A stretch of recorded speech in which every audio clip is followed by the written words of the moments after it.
Halo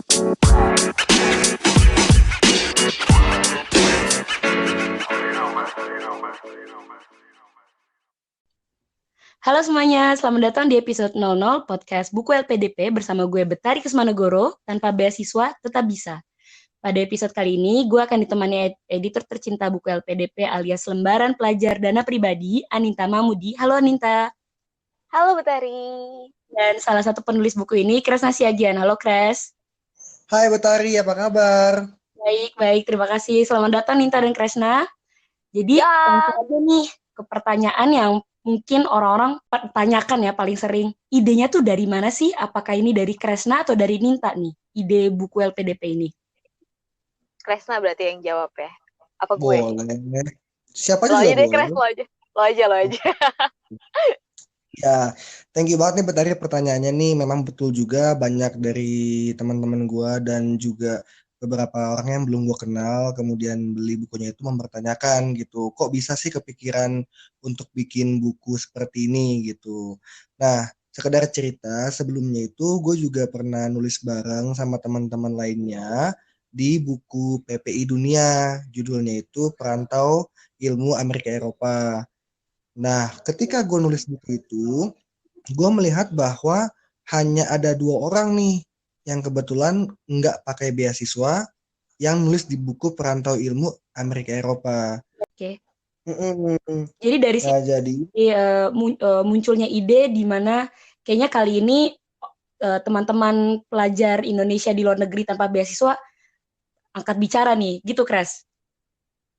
ya karena dari 2 penulis tadi termasuk gue itu satunya itu kurang meng-highlight bagaimana sih sebenarnya struggle atau kayak apa sih yang paling menjadi hal yang penting gitu ketika lo tuh kuliah di luar negeri tanpa beasiswa gitu. And then I was thinking like, why don't I create like another book gitu kan, yang memang meng-highlight hanya orang-orang yang atau mahasiswa yang kuliah di luar negeri tanpa beasiswa gitu.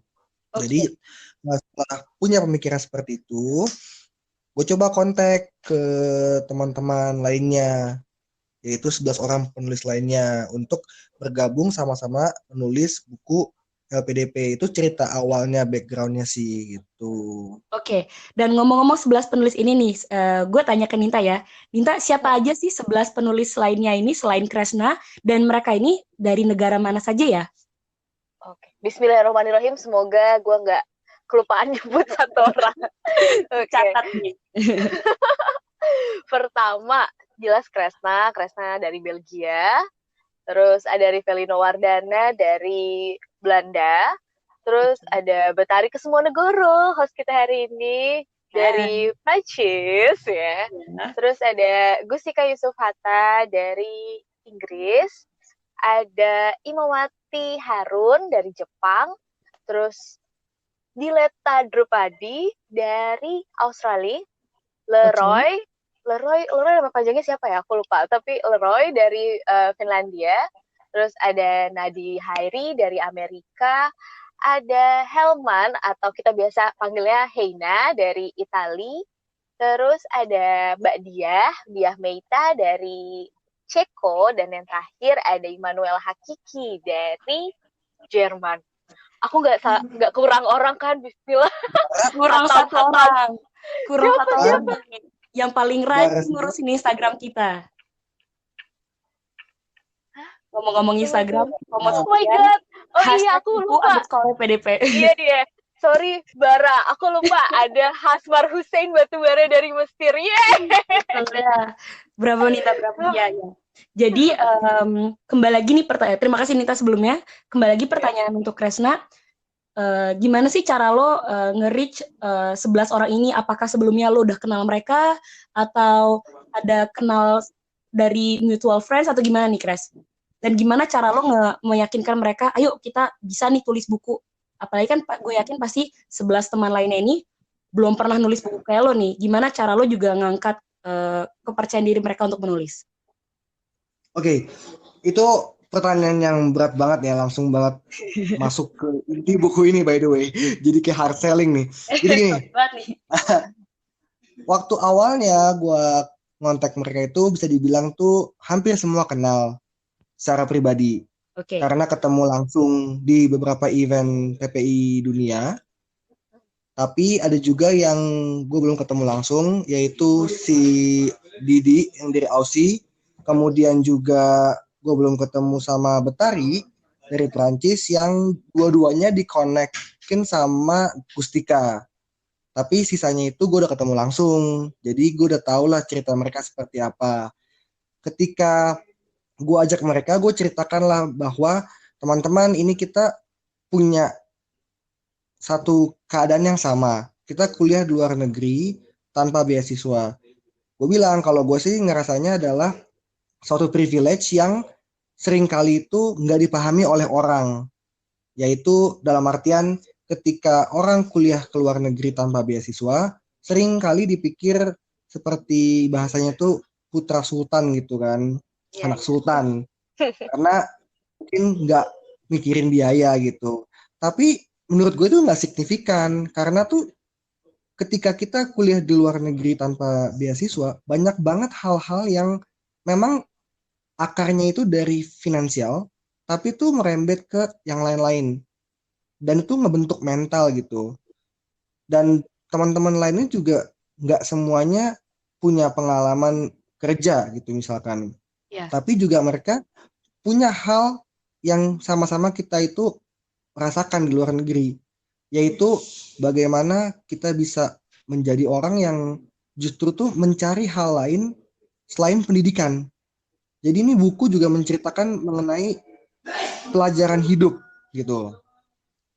Dan banyak cerita dari teman-teman juga yang seru-seru, tapi lebih ke arah nggak pernah di post gitu loh. Karena ketika ada yang punya cerita yang benar-benar inspiring dan nggak bisa punya platform untuk menceritakan ke orang, sayang karena hanya disimpan oleh diri sendiri gitu. Dan untungnya sih kemarin teman-teman semua punya satu visi bareng-bareng juga memang mau nulis gitu, menceritakan gimana sih sebenarnya hal-hal yang lebih krusial gitu didapatkan ketika kuliah di luar negeri gitu. Oke, menarik sekali, menarik sekali. Jadi sedikit pertanyaan terakhir dari untuk Kresna dari jawabannya. Berarti lo udah kenal 9 orang lainnya kecuali sama gue dan Didi ya pada saat itu. Correct. Apa yang bikin lo mau tanda kutip nge-approve, oke, Betari dan Didi boleh join nih, join the forces? Oh, karena gue juga tanya-tanya kan sama Gustika waktu itu kan, gimana Betari, apakah dia hanya kuliah di luar negeri doang tanpa beasiswa atau ada cerita lainnya yang bisa dibilang tuh inspiring gitu dan extraordinary. Dan gue denger ceritanya iya Betari itu kuliah di luar negeri, kemudian dia bisa dapat kerjaan, kemudian dapat beasiswa juga, dan kuliah di kota yang bisa dibilang besar di Perancis, tapi nggak seterkenal di nggak seterkenal Paris gitu. Kalau Didi menariknya adalah dia udah pindah dari dua negara, pertama di Filipina, kedua di Australia. Dan walaupun juga dia beasiswa dari orang tua atau dana pribadi, dia juga punya pengalaman hidup yang nggak kalah seru dari yang lainnya. Bagaimana dia bisa survive menghadapi culture shock gitu. Dan itu yang sebenarnya tuh nggak diceritakan gitu di buku-buku mengenai beasiswa, to be honest. Karena pengetahuan dan penglihatan gue, fokusnya hanya adalah untuk mendapatkan beasiswanya. Oke. Tapi bukan bagaimana menjalani hidup di luar negerinya itu ya, Kres ya? Exactly, I mean like it's only the entrance gitu. Tapi tantangan sesungguhnya itu adalah bagaimana lu bisa keluar dengan membawa sesuatu. Yang mana menurut gue yang paling penting adalah kuliah di luar negeri itu tanpa beasiswa akan mendapatkan hal lebih banyak daripada beasiswa, karena apa yang kita bawa kembali ke Indonesia itu menurut gue akan lebih berdampak. Bukan untuk underestimate teman-teman yang beasiswa, tapi hal-hal yang menjadi tantangan seperti mencukupi diri sendiri itu membentuk mental kita gitu loh. Oke. Untuk menjadi orang yang lebih bisa mencari essence gitu. Ya, terima kasih banyak Kresna, menarik banget penjelasannya. Lalu nih, kita ke Aninta ya sekarang. Tadi Kresna itu kan membahas lebih ke cerita. Kenapa Kresna ini yakin dengan 11 orang lainnya ini karena mereka memiliki cerita unik yang perlu di-share, yang jangan dipendem sendiri, yang harus dibagi ke teman-teman, ke halayak luas gitu. Nah, kalau Ninta ini kan sebagai editor dari sisi teknik nih, Ninta.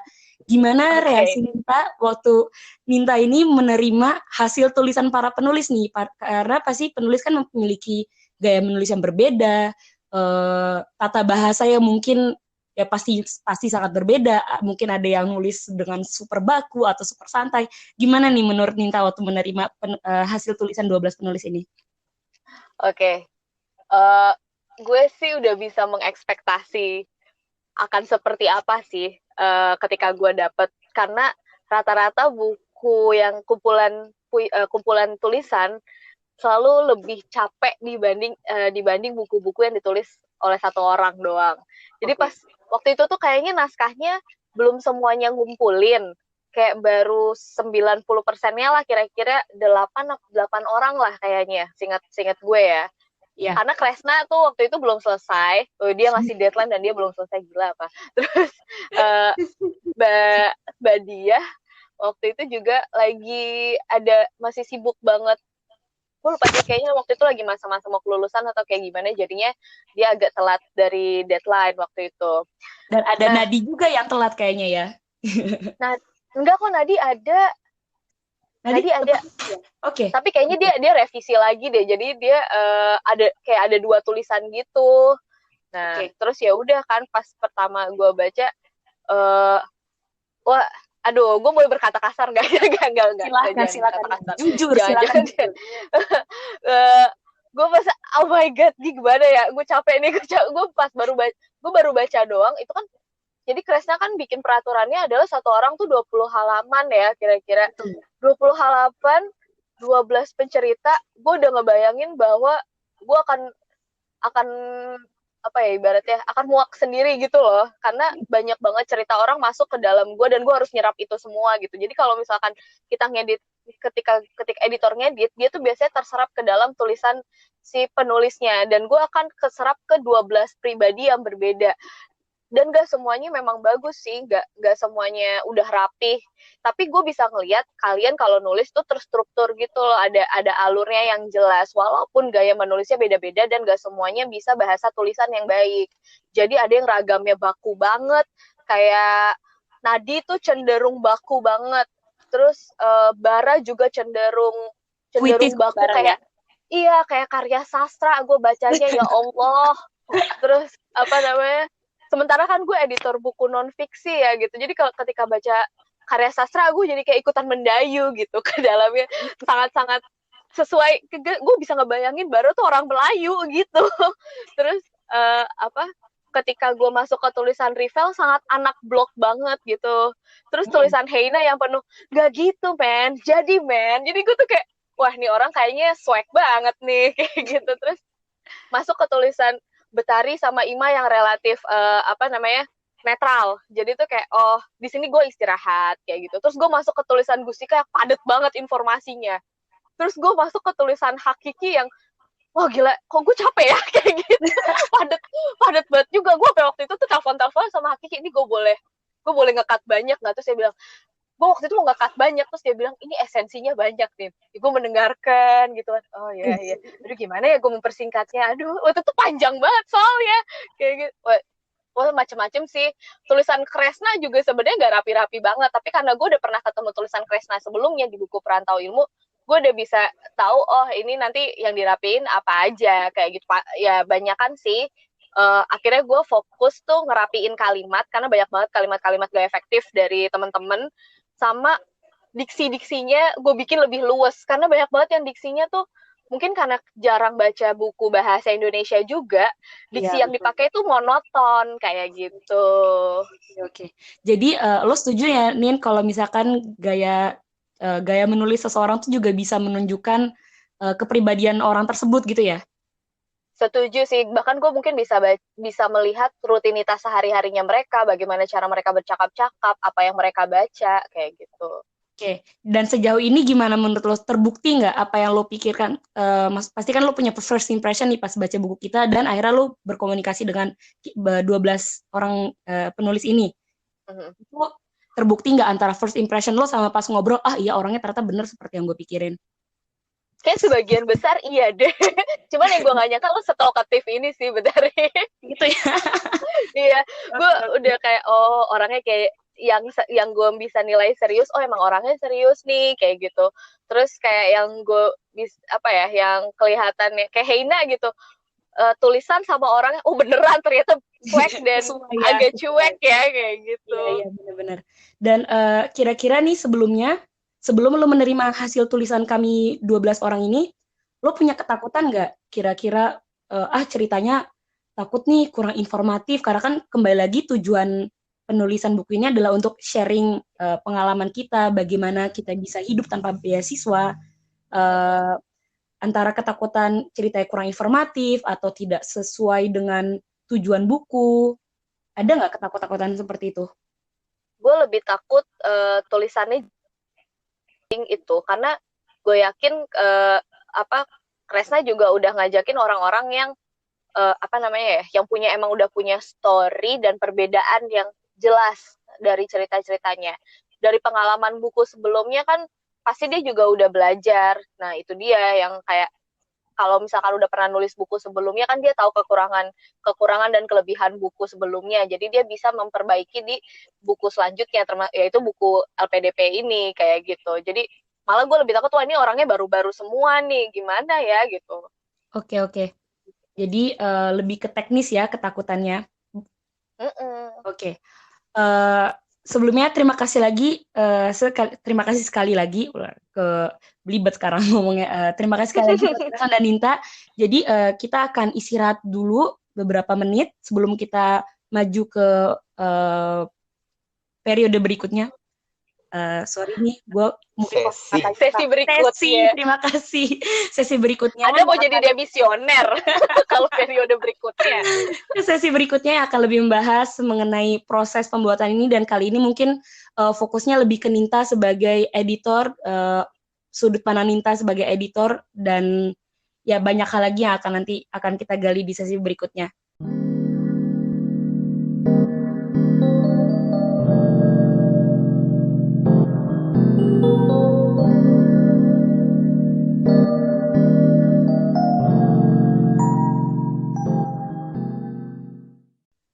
Halo semuanya, kembali lagi di podcast episode 00 Buku LPDP bersama gue Betari, ditemani oleh 2 orang sangat penting di proses pembuatan buku LPDP ini, Ninta, editor kita, dan Kresna, salah satu penulis. Salah satu penulis dan yang bawa ide nih untuk membuat buku LPDP ini. Tadi kita menutup sesi pertama dengan statement Ninta yang bilang ketakutan terbesar Ninta itu pada saat proses penulisan adalah tulisannya jelek-jelek nih. Nah, tapi kita belum tahu pendapat Ninta. Pada akhirnya setelah menerima tulisannya, pendapat Ninta sesuai dengan yang ketakutan Ninta atau enggak nih? Oke. Jujur aja. Oke. Kalau jujur ternyata tulisannya nggak sejelek yang gue bayangkan. Parah ya, berarti selama ini gue ekspektasi jelek banget kayaknya gitu. Enggak nih. Tapi kalau secara personal menurut gue beberapa tulisan sangat bold. Mereka mau ngomong apa itu jelas dan harusnya sih bisa menggerakkan ya untuk pembacanya. Karena beberapa tulisannya bahkan ketika gue ngedit bisa bikin gue nangis. Padahal kan harusnya bukan itu ya tujuannya, tapi gue nangis sih. Jadi kebawa emosinya kayak gitu. Dan ada satu titik kesimpulan bahwa ini memang tanpa beasiswa itu bisa menjadi opsi yang konkret dan real. Maksudnya di kepala gue tuh kebayang gue harus ngapain kalau misalkan gue ada di posisi itu. Gue akan mengambil keputusan untuk kuliah ke luar negeri tanpa beasiswa. Itu tuh jadi kebayang kayak gitu. Oke. Jadi benar-benar mengubah pendapat, bukan first impression sih, before first impression Ninta ya. Ekspektasi. Ekspektasi, ya betul. Wah, makasih banget nih Ninta nih, ketahuan banget kerja editornya pasti oke banget. Dari tadi kalau gue kehilangan kosakata ada yang benerin nih. Ya anggap aja kamus lah. Ya, anggap aja kamus berjalan. Ya nih, ngomong-ngomong nih, untuk teman-teman pendengar, Aninta ini sudah menjadi editor di Alex Media Komputindo sejak Mei 2017 ya Ninta ya.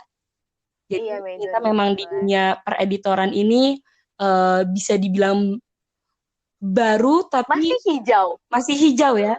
Tapi kinerjanya sudah, jam terbangnya sudah lumayan tinggi nih Ninta. Tadi Ninta bilang 1 bulan bisa megang 2 buku. Lalu berarti kalau misalkan dihitung 2 tahun kurang lebih udah lebih dari 30 buku nih Ninta ya. Iya sih, amin, alhamdulillah, semoga kecapai target gue tahun ini juga. Amin. Lalu nih, ngomong-ngomong mengenai buku LPDP nih, kira-kira Ninta bisa ngasih contekan nggak? Udah kejual berapa sih sejak launching awal tahun 2019 ini? Waduh. Oke. Kan buku LPDP keluar itu di awal 2019, membuka tahun kita. Biasanya buku-buku unggulan selalu kita keluarkan di awal tahun nih. Berarti kalian termasuk lah buku yang gue unggulkan di Yo e-books, di imprintnya Alex Media, kayak gitu. Sebenarnya ekspektasi kita karena ngelihat histori penjualan Yo e-book sebelum-sebelumnya tuh ya paling 100, 200, di atas 200, yang misalkan 300 per bulan tuh udah kayak wah pasti ini gede banget gitu. Tapi ternyata pas gue lihat data penjualan di akhir bulan, kayaknya gue bukan di akhir bulan deh, di awal Februari, ternyata buku LPDP sebulan ya 500, lebih dari 500 eksemplar. Wow. Itu tuh kayak gue temen gue yang anak marketing si Hilda, terus sama redaksi gue kan kita timnya sebenarnya tim redaksinya cuma 3 orang, jadi benar-benar fokus Yo e-book tuh ya ibaratnya cuma 3 orang ini, terus sisanya kita cawe-cawe lah kayak gitu. Nah itu tuh kita kayak pas ngeliat itu, yes akhirnya ada yang sebulan 500 kayak gitu. Jadi terus kita kayak heboh sendiri gitu di redaksi, terus kayak apaan sih lu pada kayak gitu-gituin orang-orang. Ini buku Ninta pertama yang penjualannya sebesar itu Ninta? Enggak juga sih, tapi kalau untuk di Yo e-books iya. Kalau kan sebenarnya gue ngerjain tuh banyak ya, gue ngerjain manajemen, investasi, self improvement. Kalau buku investasi gue rata-rata itu emang di atas 500-an eksemplar, tapi itu tuh gue ibaratnya gue dapet naskah dari editor senior, jadi tuh dari bos gue ngasih naskah ke gue. Sementara kalau buku LPDP itu tuh ibaratnya gue nemuin penulis sendiri, ada penulis yang langsung datang ke gue, berarti kan itu buku yang gue rawat dari bayi gitu loh ibaratnya.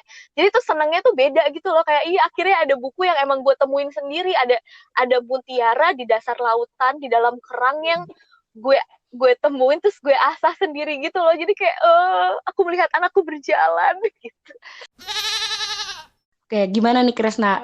Kira-kira sejauh ini lo udah dapat feedback apa aja nih dari teman-teman yang membeli dan sudah membaca buku LPDP?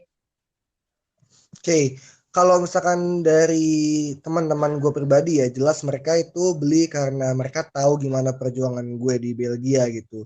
Karena kan gue juga suka sharing juga di media sosial, juga di telepon, menceritakan gimana sih kehidupan gue selama di Belgia, terutama gue ceritakan bahwa susah banget loh kalau misalkan lo tuh kuliah di luar negeri tuh nggak ada beasiswa gitu, susahnya setengah mati, tapi itu tuh jadi hal yang bisa membuat lo itu tuh punya satu kenangan yang sayang banget kalau misalkan lo nggak pernah lakukan dalam hidup lo, dan di situ gue tuangkan gitu. Itu satu kalau misalkan dari teman-teman gue. Tapi dari beberapa orang-orang yang lainnya yang gue nggak kenal itu bilang bahwa ini belum ada buku di Indonesia yang membahas tentang bagaimana kita berkuliah di luar negeri tanpa beasiswa gitu. Karena rata-rata kan yang ada itu hanya beasiswa, dan mereka juga mungkin agak ragu untuk memakai beasiswa, untuk kuliah di luar negeri pakai beasiswa atau tidak gitu. Jadi dengan adanya buku ini tuh mereka tuh jadi punya pola pikir yang berbeda. Mereka bisa melihat sisi lain yang mungkin itu diceritakan sama orang-orang tapi tidak terangkum di dalam satu buku gitu. Itu yang kedua. Kemudian yang ketiga adalah mereka tuh suka dengan ide dari mindset buku ini gitu loh. Yaitu untuk membuat orang itu punya mental atau punya pemikiran untuk bisa melebihi apa yang mereka harapkan sebelumnya, keluar dari zona nyaman, kemudian juga bisa achieve gitu loh. Dalam artian nggak cuman lulus doang, tapi juga punya hal-hal lain yang dicapai ketika berkuliah di luar negeri tanpa beasiswa. Betari gimana kira-kira?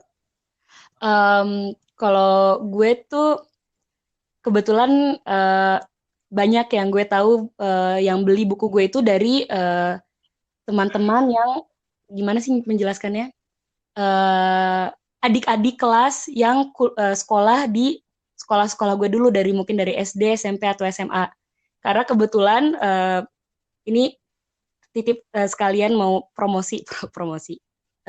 Nyokap gue itu dia inisiatifnya tinggi banget buat promosi ke sekolah-sekolah gue dulu. Jadi nyokap gue datengin sekolah-sekolah gue yang lama untuk ya entah bagi-bagi atau misalkan sekalian cerita gitu. Nih Betari menulis buku. Jadi dari situ mungkin orang-orang yang dulu teman-teman yang sekarang sekolah di sekolah gue yang dulu SMA, SMP, bahkan SD, mereka merasa related gitu loh. Kalau Kak Betari bisa gitu. Kenapa gue enggak? Padahal kita juga di sekolah yang sama, pendidikannya kurang lebih sama gitu. Jadi mungkin lebih perasaan orang yang merasa oke, gue related sama cerita mereka gitu, kondisi mereka. Karena memang kan ya beasiswa itu banyak ya program beasiswa, tapi kan tetap juga seleksinya cukup ketat dan sebagainya. Dan pesan yang mereka dapatkan dari buku kita adalah ya udah kita nggak usah takut, nggak ada beasiswa, tetap masih ada jalan gitu.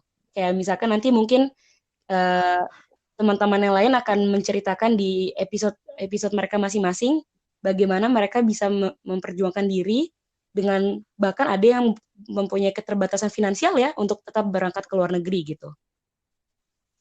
Dan ngomong-ngomong nih teman-teman, oh ya silakan Ninta, ada apa? Gila, gue apresiasi banget nyokap bokap lo sampai segitunya sih. Kalau gue boleh sharing sedikit ya, rata-rata penulis baru itu ketika dia ngeluarin buku pertama kali itu tuh 100 eksemplar dalam 1 bulan aja itu udah cukup maksudnya cukup membuat kita dia patut diperhitungkan gitu. Nah ini kalian rata-rata semuanya belum pernah menulis buku sama sekali kecuali Kresna di buku Perantau Ilmu, tapi siapa juga yang kenal Kresna kan BTW. Kecuali 27.000 orang yang tersebar di Amerika Eropa yang pernah dikoordinatori kayak gitu. Gila. Siapa sih yang Kresna di Amerika? Nah ya, kayak maksudnya gitu. Kalian kan semua rata-rata nama-nama baru ya gitu kan. Ya oke lah, Gustika waktu itu tiba-tiba semesta mendukung, tiba-tiba boom gitu kan. Keina juga gitu kan. Ya itu ketika itu mencapai angka 500 eksemplar, sebenarnya apa yang buat kita kaget karena kalian tuh sebenarnya orang-orang biasa, bukan influencer yang yang orang Indonesia akan selalu bicarakan dan akan selalu temui yang pendapatnya diulu-ulukan kayak gitu loh, bukan orang-orang yang common kita kenal sebenarnya kayak gitu. Jadi angka 500 tuh gede banget buat gue yang biasa ngeliat reguler penjualan tuh paling 100 200, ini 500 kayak gitu. Dan sampai dalam 1 bulan cetakan kedua itu wah gila sih menurut gue. Kayak gue belum baru kayaknya ini baru buku kedua atau ketiga gue yang cetakan yang bulan pertama langsung cetakan kedua kayak gitu. Itu kan buru-buru banget berarti untuk mengisi kekosongan yang diakibatkan laris manisnya buku ini di toko-toko Gramedia kayak gitu. Kira-kira Ninta ngomong-ngomong larisnya buku ini udah ada sempat jadi buku sold out atau bestseller nggak di beberapa toko buku di Indonesia? Iya sold out kan banyak banget, makanya gue buru-buru cetak ulang. Kalau bestseller top 10 kayaknya ada deh beberapa toko. Kalau gue sih nggak megang bener-bener data per toko bestseller tuh gimana, kecuali gue datang sendiri terus gue fotoin kayak gitu kan. Tapi tuh dari beberapa orang yang kayaknya waktu itu di Serpong sempat bestseller, di Kelapa Gading juga kayak gitu. Dan menurut gue sih tinggal tunggu waktu pesannya tersampaikan, banyak orang yang ngerasa butuh, dan itu bisa ada beneran seperti bayangan kita sih, mungkin nggak di top 10 bener-bener yang top bestseller per toko kayak gitu, dan mungkin bestseller nasional sih kalau 5.000 eksemplar. Amin ya Allah. Nah, dari tadi nih kita banyak bicara tentang banyak banget kita mengulang kata beasiswa dan juga LPDP, yaitu judul buku kita lembaran pelajar dana pribadi. Akan tetapi kadang-kadang kalau kita mendengar kata LPDP, kita itu ingatnya LPDP Lembaga Pengelola Dana Pendidikan nih. Siapa sih yang punya ide untuk memplesetkan singkatan LPDP yang tadinya Lembaga Pengelola Dana Pendidikan menjadi Lembaga Pelajar Dana Pribadi? Apakah ini idenya Kresna atau idenya Ninta atau bagaimana? Mungkin Kresna bisa cerita nih. Ide Kresna itu. Nggak mau dibilang ide sendiri juga karena didukung sama teman-teman yang lainnya, tapi betul bahwa itu datang dari pengalaman pribadi. Jadi gini, sisi baiknya dari LPDP menurut gue yang perlu diapresiasi adalah royal sekali memberikan beasiswa. Itu betul membantu banyak banget teman-teman kita yang belum sebelumnya itu mungkin agak takut untuk bermimpi kuliah ke luar negeri tapi bisa terfasilitasi, dan itu juga diakui oleh banyak banget teman-teman gue juga yang di kalangan internasional bahwa sangat royal Indonesia itu memberikan beasiswa, nggak seperti negara mereka. That's one. Tapi yang gue rasakan selama gue kuliah di luar negeri adalah ketika orang berangkat ke luar negeri itu diasosiasikan dengan LPDP. Jadi kalau misalkan sendiri gitu, oh kuliah di mana? Di Kent University gitu. Oh LPDP ya gitu. Terus habis itu kayak ke negara lain juga, oh kuliah di mana? Di Belgia. Di kampusnya di mana? Kent University. Oh LPDP juga ya, PK berapa gitu. And I was thinking like, kenapa selalu diasosiasikan sebagai orang yang kuliah dibiayai oleh LPDP gitu loh. Dan itu maksudnya kayak akan lebih memungkinkan kalau misalkan kita bisa menggunakan media itu atau persepsi tersebut untuk mengajarkan kepada orang-orang bahwa nggak semua loh orang-orang di luar negeri itu tuh LPDP gitu. Dan jadilah itu plesetan karena berangkat dari pengalaman gue pribadi gitu. Oke. Jadi ini untuk menjelaskan juga bahwa ada dua tipe LPDP, yaitu LPDP yang beasiswa dan ada juga nih LPDP yaitu dana pribadi nih pelesetannya gitu. Jadi jangan sampai kalau melihat pelajar Indonesia di luar negeri itu jangan selalu diasosiasikan dengan beasiswa, tapi ada juga kok yang tanpa beasiswa dan mereka juga tidak kalah ini bukan masalah siapa lebih hebat, tapi mereka juga punya perjuangannya masing-masing gitu. Betul ya Kresna ya? Correct.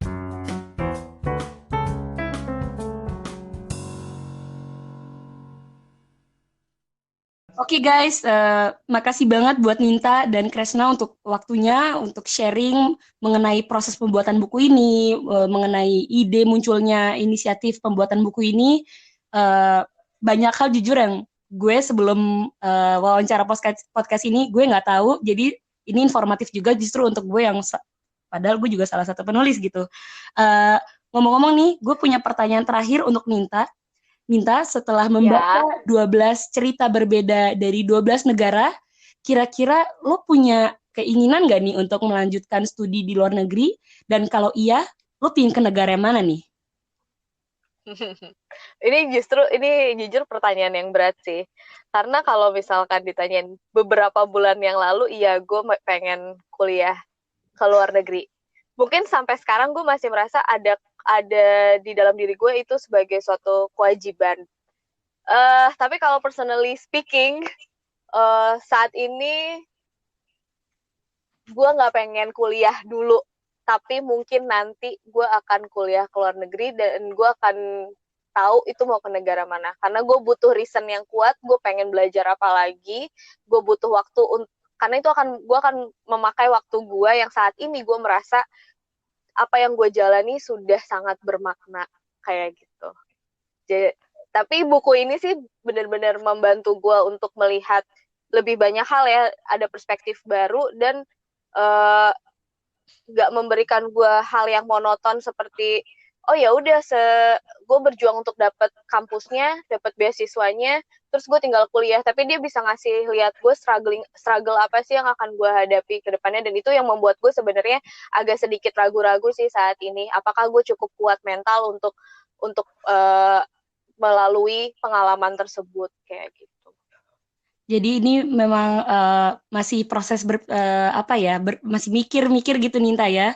Karena memang Iya, setiap negara mereka punya keunikan masing-masing dan tergantung apa yang mau Ninta cari gitu nanti ya.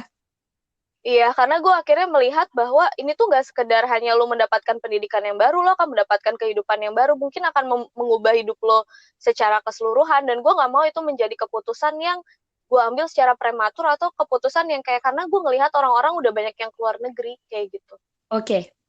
Oke, terima kasih sekali lagi Ninta, jawabannya menarik sekali, sangat dalam, sangat ketahuan Ninta udah mikirin banget nih tentang masa depan Ninta, apakah Ninta ingin lanjut ke luar negeri atau enggak. Jadi terima kasih sekali lagi untuk waktunya. Sama Betari, makasih juga. Sama-sama. Nah, untuk teman-teman pendengar nih yang masih penasaran dengan cerita-cerita para penulis, kami punya 12 penulis dengan cerita yang berbeda-beda. Di episode berikutnya, episode nomor 1, Kresna akan berbicara lebih dalam lagi mengenai pengalaman Kresna selama kuliah di Belgia. Dan Kresna juga akan menyampaikan cerita-cerita yang mungkin Kresna tidak sempat sampaikan di buku, karena kembali lagi buku ini tidak hanya tentang Kresna, tapi 12 penulis lainnya. Dan saya ucapkan terima kasih sih untuk mendengarkan podcast ini. Terima kasih banyak dan sampai berjumpa di episode berikutnya. Dadah!